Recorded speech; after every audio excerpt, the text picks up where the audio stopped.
Hi, I'm Halle Howard and welcome to our Kindergarten Readiness video series. Today we have a special guest, Kelley Blackwell, an occupational therapist who helps kids build the skills they need to shine. She's going to be giving us some fun, practical ideas that parents can help their kids practice before school starts.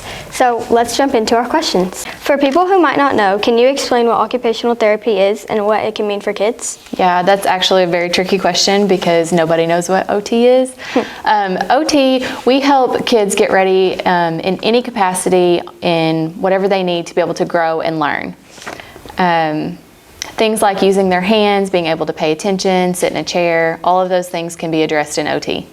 Okay, can you tell us a little bit about your journey as an occupational therapist, where you work, how long, and what age groups you work with? Yes, I have been an OT for about 8 years, and I work at Integrated Therapy here in Pocahontas.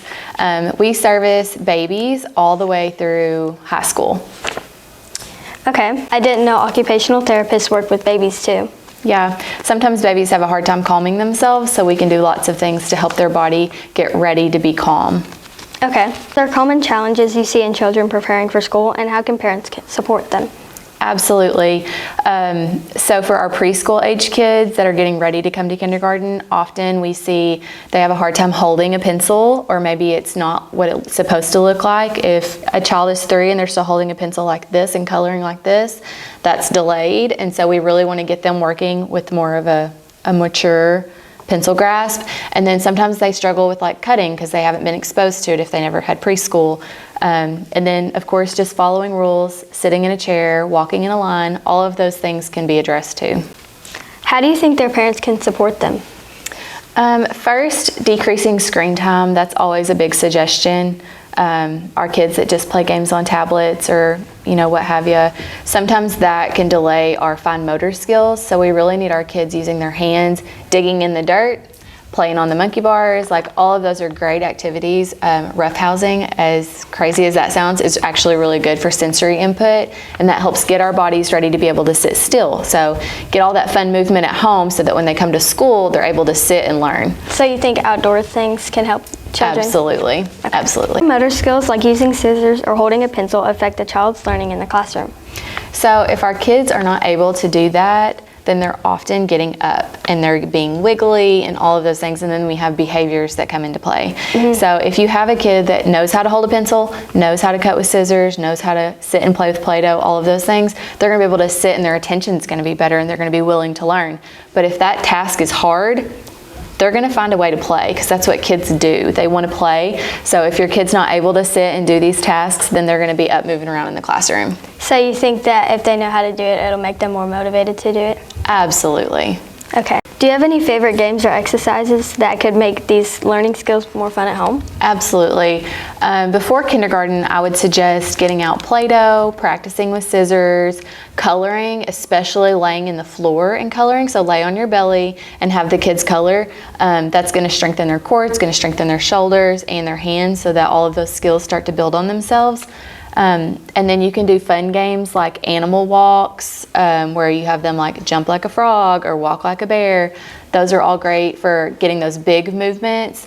And then you can also do fun things that are like help carry laundry across the house. That's going to give them a lot of deep sensory input, and a lot of our kids need some of that deep, heavy work. So moving heavy objects from one end of the house to the other, carry groceries in, all of those things, involving them in everyday tasks, but giving them, some big things to do, it really helps their body. So inside work and outside work? Yes. How can parents know if their child might need extra support or help in different areas? Yeah, so if your child is having trouble with cutting, coloring, getting dressed, or just sitting still in general for short periods, it might be worth getting a check-in. You can check with our office. You can always call and ask, and we can do like an over-the-phone screener, or you can call your PCP and they can, go through that with you as well. Can you explain what a PCP is? Yeah, so a PCP is just your child's primary doctor. Okay. What's one tip you wish every parent knew about preparing their child for school? Yeah, so play is learning. You don't need a fancy app or flashcards or anything like that. Just getting them involved and doing lots of, imaginative play, get their bodies moving, get their hands moving. All of those things are going to build the connections that they need for the fine motor skills and the attention that they need in a classroom. So definitely help for school. Yeah. What are some common emotional challenges you see in kids preparing for school? Yeah, so our preschoolers, those early kindergartners, they get nervous about being away from home, because it's kind of their first time to do that. So, when they sit down to lunch, they need to be able to open their lunch that they've brought from home, or the lunch that they get in the cafeteria, so you can practice those skills at home before they get there. Another really big one is helping your kids learn how to calm themselves down. So if they're at school, they get overwhelmed or they have a big emotion come up, teaching them those skills on how to calm their own body, reminding them that they're going to be okay. They can ask their teacher for help if they're having a hard time. All of that stuff is great for emotional support. So each thing kind of show what they were learning at home? Yeah. Okay. What are resources or programs that are offered at Integrated Therapy that could help children be prepared for kindergarten? Yeah, so we offer occupational therapy, physical therapy, and speech therapy. All of those are going to help get your preschool, kindergarten kids ready to sit in a classroom and be able to attend and learn.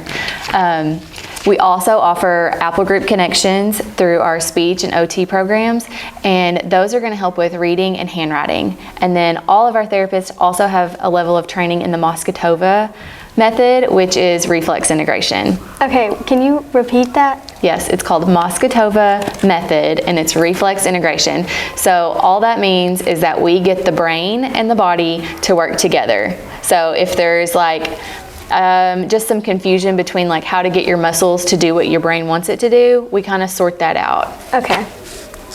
From your perspective, what are the most important skills children should learn before starting kindergarten? Definitely, I would say developing their sense of confidence and independence. So you want your kid to go to school feeling like they are going to succeed, and then you also want your kid going to school knowing that they know how to open their lunch, that they can follow directions, and that they are going to feel successful once they get there. Okay. Before we finish, is there anything else you'd like to add or final advice for families getting their children ready for kindergarten? Yeah, so don't stress. Every child develops at their own pace. Just, be cautious when you see that there's a couple of red flags that you probably need to have a conversation with your PCP, but every child is set up for success from birth. We all have the ability to learn. It's just how we get them to the starting line. Mm-hmm. So you just want to be able to support your kid the best way you know how. Thank you so much for coming out. Thank you for your time and your insight. We enjoyed your time here. Yeah, well, thanks for having me.